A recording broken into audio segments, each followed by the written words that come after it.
Hello, ladies and gentlemen. Welcome to Frontline Focus, powered by Telemedia. I'm your host, Austyn Ochu Jr.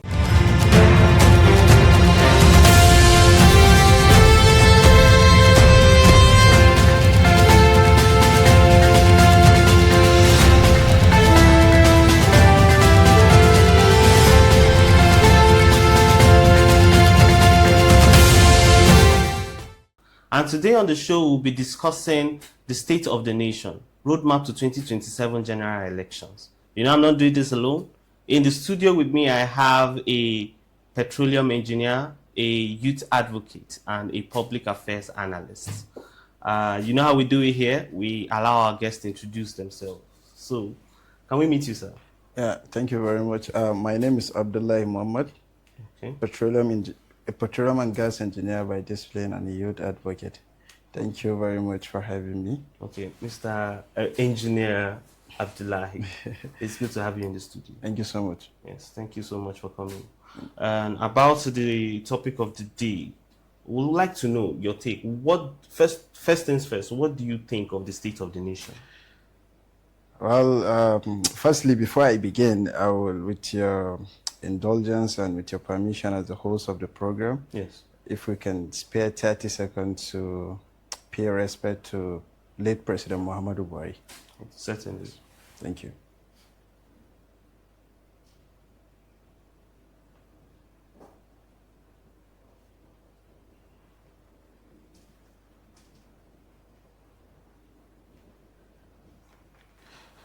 Well, may his soul rest in peace. Amen. Well, talking about the state of the nation, you know, clearly and obviously what's happening, things are not going well. You know, a lot of things are going, killings, hunger, and I don't know, it seems like, firstly, I think what started or what trumped the issue we're having today, Yeah. it's not because the policies that the government are on today, it's not a good policy. But you know, sometimes when you're going to have a policy to effect to the people, what you need to do is to actually look at how to go about the policies. Like when you talk about the fuel subsidy now, it's one of the main things that is making us having these setbacks. Yes. You know, when you want to remove fuel subsidy, what you need to do, there are some incentives you need to actually have in place. A cushioning effect. Yeah, you know, most of the presidential candidates are actually having this mindset of removing fuel subsidy because they actually believe that the money that has been paid for fuel subsidy is actually fraudulent. Yes. So what you need to do now, in terms of fuel subsidy, now you need to actually put in place a very, very formidable transportation sector. Like now, if you look at China now, they have trains connecting to all the streets. Like, so if a place like China now, fuel subsidy will be removed, then it's fine because they have incentives and they have views for transporting themselves from one place to another. Yeah. So now in Nigeria, we don't have all these measures. How many railways do we have connecting the environment of Nigeria and all the states that 7? So the hardship is actually very intense. And so government needs to have the sympathy for the people. You know, when they talk now, they say, oh, they actually know that it's not easy for policies to be effective. Yes, you know that the policies are not, it's not easy for a policy to be very effective. But you know, when they came into government, they said, oh, the policies being led by late President Muhammad Buhari is actually something that was devastating. You know, then if you want to make amends, at least there are ways you should make the amend, not causing more hardship on people. So I think those are the things we need to look at. We need to look at measures and incentives that will actually be friendly. I know sometimes, obviously, it's not all the policies that are going to be friendly for people, but you can recall the day Tinubu came into power, when he said fuel subsidy is gone. That day, when you look at the queue of petrol till today, well, not that there is queue, but everything is very high. Yes. So the economy is actually in a very bad state, and people are crying, clamoring for change. And obviously, Nigeria needs change. We need an effective government. We are tired. People are tired. I understand that, but some would argue that some of the policies of the sitting president especially with the student loan, and then also some other things that they've been doing, should be friendly towards Nigerians? Yeah, so when you are looking for change, you're actually going to look at various perspectives, Yes. and you need to prioritize. You understand? You need to apply the prioritization theory. So the student, nobody is going to say that it's bad, but you know, definitely it's not as accountable as you think.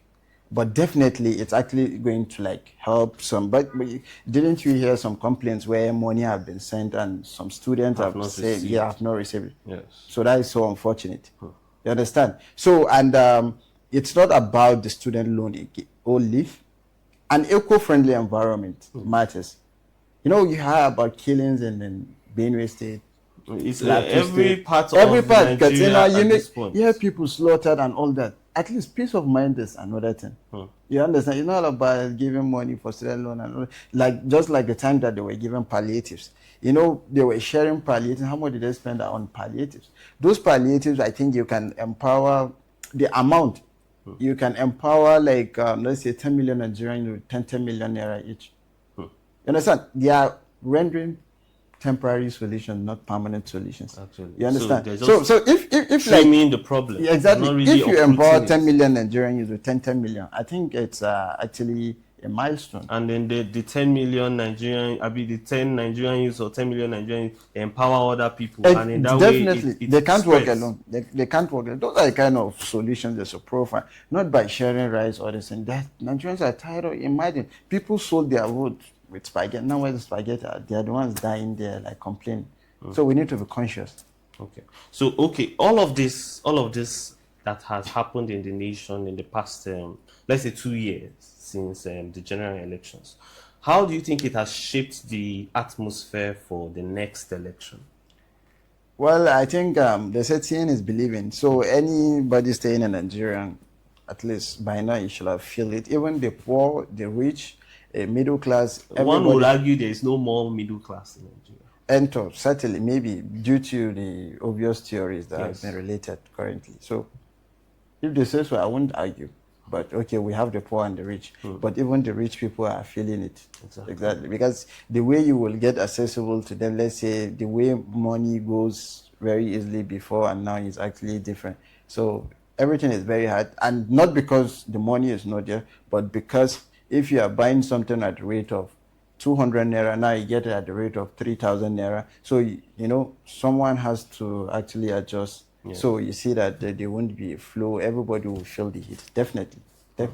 So do you think it's going to play a major thing in the next election? Obviously, because no doubt. I see clouds already gathering in different places. Obviously, no doubt. Okay, so no doubt. Okay, now we've seen murmurs of the new coalition of the African Democratic Congress, and then people have been defecting to the ruling party, to the ADC. I've not heard much of defecting back to the People's Democratic Party, yes, and the Labour Party. But with the new coalition in the ADC, do you think that they are some sort of hope, or they are maybe just another fluke?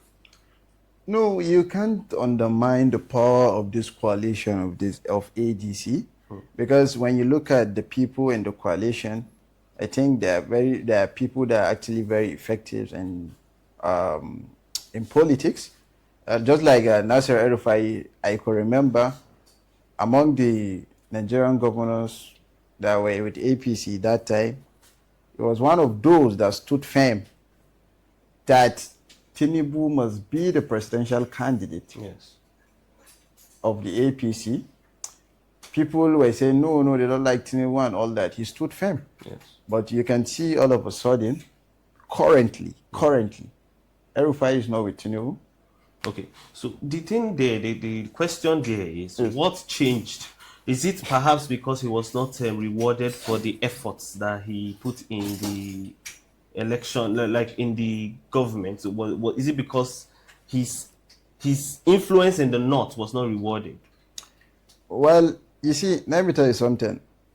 When people need to know this, when El-Rufai was in Kaduna, that was when Tinubu came for campaign or something. Yes, I can remember that time in Kaduna.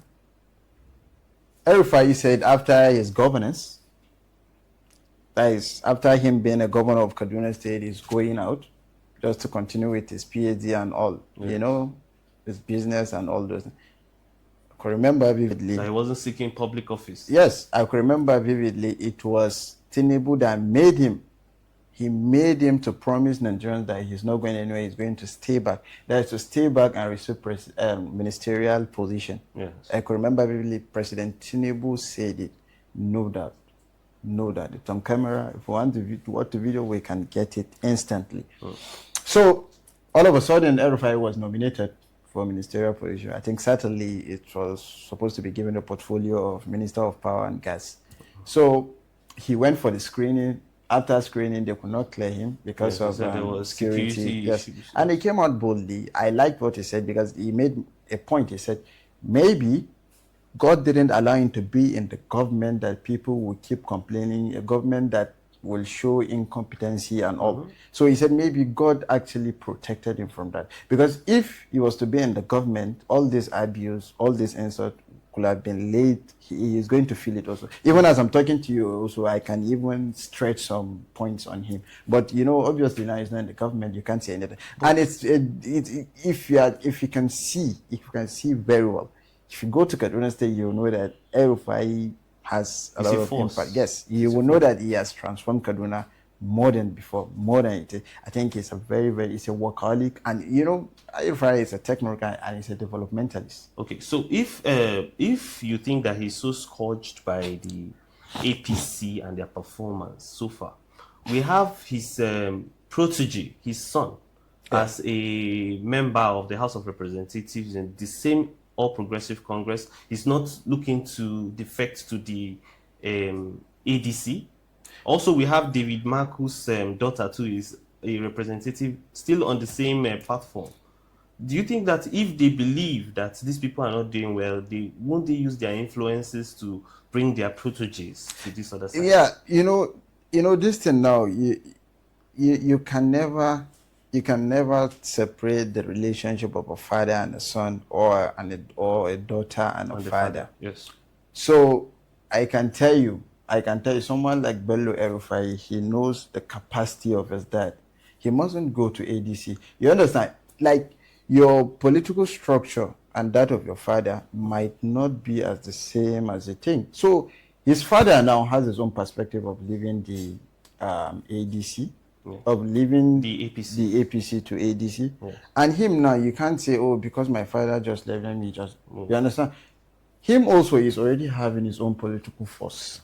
His dad is having his own political force. And mind you, Bello El-Rufai is holding a political force of a constituency. His father now is at the federal level. So your constituency, you need to be very careful. He just started. And obviously that guy is doing a very, very, very beautiful job in his constituency. He's doing massively, he's doing very great in his constituency. So, but you can even see how he even behaves so matured, and I appreciate his maturity, because when you look at it, Ubasani, the current governor of Kaduna, that is even fighting his dad. And his dad was the one that brought, yes, he's loyal because he was once the chief of staff to Governor Ubasani when he was a senator. So you can see it's not about your father. Family ties. Yeah. It's about integrity. It's about how you can best do things. And that is the best way. Okay. So, having said that, do you think that the APC and the PDP, what do you think could be the things they do between now and the next election that could maybe make them a force? Because as it stands, people are saying that PDP is not an opposition for the APC at the moment. Certainly. You know, when you're even going to talk about, I believe, like, categorically, and I believe with no doubt, if by 2027 we're going to have a presidential election, I'm telling you the fact, I don't see PDP coming first or second. I think maybe I'll categorize them maybe in like third position or fourth. Wow. Yeah, because when you look at it now, who are the people in APC, in PDP currently? And look at how they are destabilizing the party. They are if not because of the destabilization, it could have been the major opposition party. Actually. You understand? But nothing is happening there now. You know, Wike is in APC, one of his legs is in PDP. He's in PDP, it's not in APC.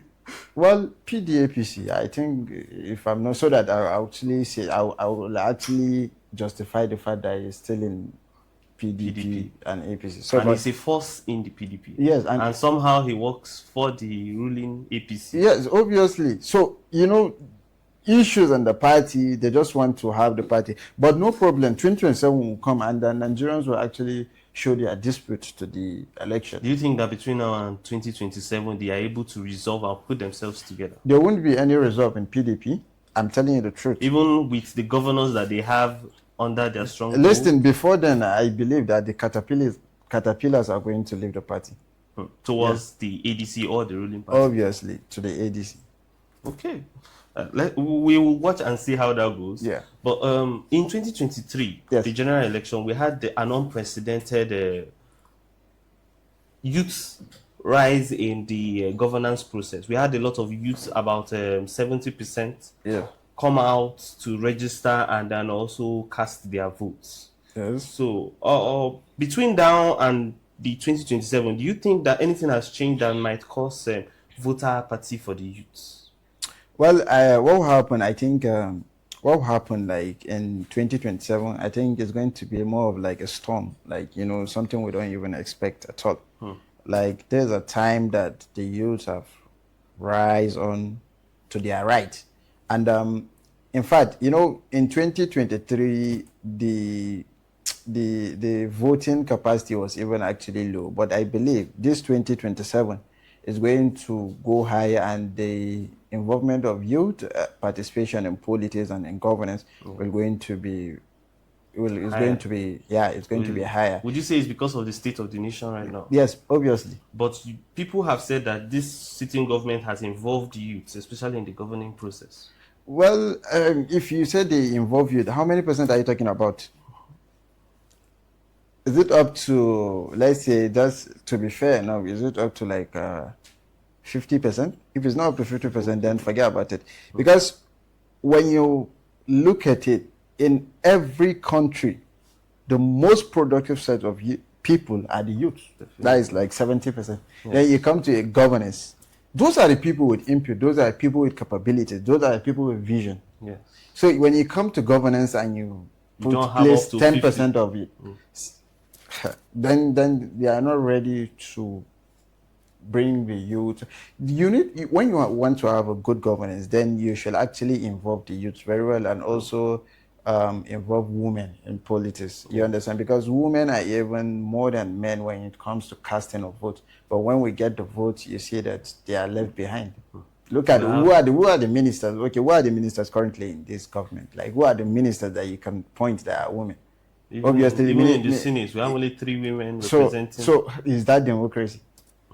Is that 3 women in the Senate? 3 women. I can see. I think Reti Kinkebe, Natasha, and one other person. Yes. So, and that is not a substantial amount. If we could have, like, I know that men will empower women, but at least they should be given an opportunity. So, but I saw in the, I think in this open session that National Assembly had, I think they were saying they will make it constitutional for, like, I think some seats to be reserved for women. Yes, to be reserved for women. That, which is a very applaudable policy. Exactly. So I think the only way we can get women into all this in, like, the political phase, I think policy will help, and once amended, then it will stand. So, but if you actually leave it for it to be like a free and fair election, it's not going to go. So we need those kind of policies for reforms. So we need the inclusion. Everybody should come. That is one thing that disunity is one of the problems of this country. We need a country whereby there will be inclusion.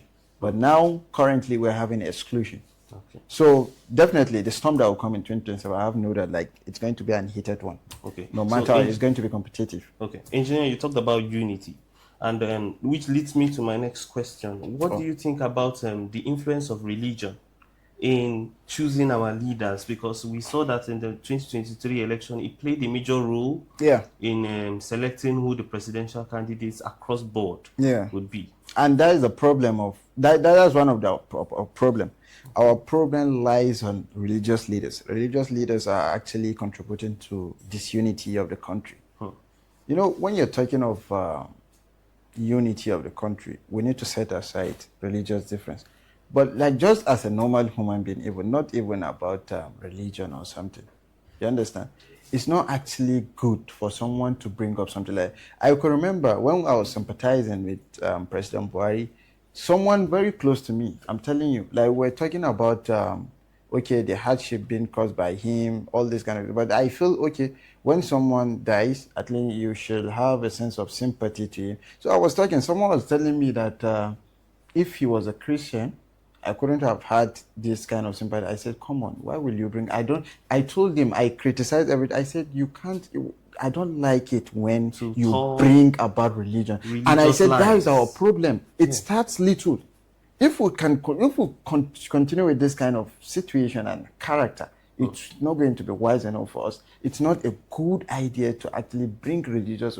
In fact, anywhere there's a religious issue, I think my spirit just gets down. So I think this kind of religious issue, this disunity, it has to start from mindset. We need to discredit anything that will actually bring religion and tribalism, all those things. They are in the same pathways. So we need to actually criticize that. Okay. So me as a person, I don't like anything about religion or this thing. When you bring it to me, I bring it down. So do you think that political leaders actually use this tool as a divisive measure for Nigerians when it comes to elections? It became more open during the 2023 election. Obviously, it was actually like a vote. We know we had a voice note from one of the presidential candidates, allegedly, that he was saying that it was some religious war. Do you think that these are things that have played a major role in selecting? It played, obviously. There are videos that you see. There are videos that you see.